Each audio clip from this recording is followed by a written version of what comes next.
All right, man, let's take a look at your flyer now.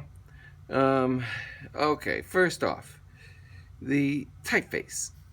It's interesting. I see where you're going. It's kind of techie and everything, but it belongs more in a 1980s arcade game than it does on this. So, um, I'm going to make a few other suggestions where you get something techie, yes, but a little easier to read, a little more refined, if you will. All right, let's talk about the cover.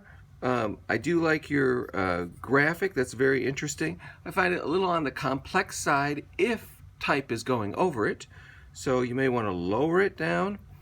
Um, and then overall, I just find so much type on this document. Uh, the back cover, it could be a mailer. You've turned it into the mailer. That's an option that you could use. Good job. But considered how crowded the front is, I'd probably scrap the mailer part since that was optional for this piece and move some of the stuff to the back. If you do have it on the back, make sure you repeat Saginaw Valley State University Cyberspace Competition 3. Oh, a couple other ideas. You'll want a typeface with multiple weights.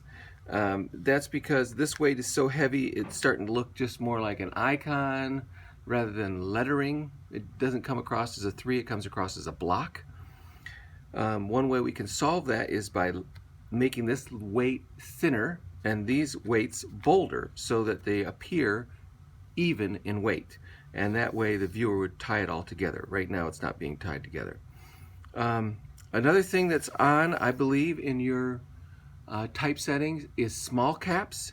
I need you to select all the type and turn small caps off. Small caps goes with a capital that's larger, but all the rest of the letters are capitals as well.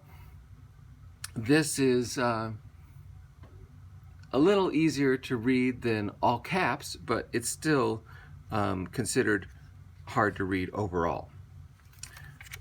Okay. Like right here, you're doing upper and lower case like you should. Good job. Okay, these two pages, interesting but very competitive. This guy fights with this guy. I don't know who wins.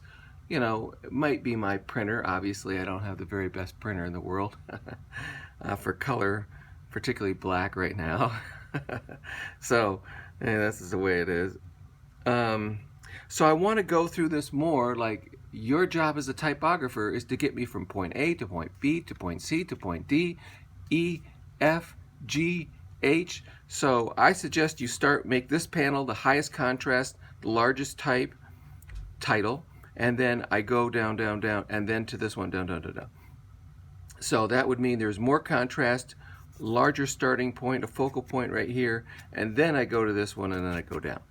You could do the opposite as long as there's, an order and a rhythm to this. Right now, it's just a boxing match. Okay, open this up.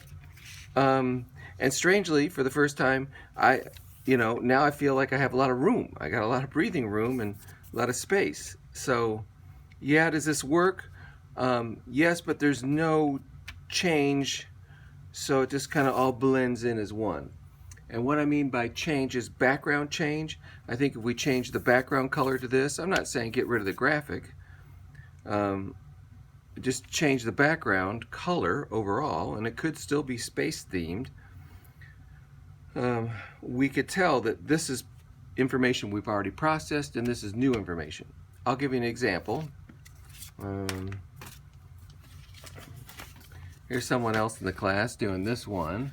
So you can see we come in instantly, we've changed colors, but the brand remains the same because of the lettering. I come across, I open it up, and I get a color change. I know that this information is information already processed. This is new. So consider, these background colors changes. They can be subtle or they can be strong like this one is, and then tie it together with the brand. If you do something with strong colors like this, I suggest you show a little bit of green on this so that the green is not a slap in the face green. It's tied to the cover somehow. Anyway, there you go. There's some ideas. Good job. Thanks for sending it to me.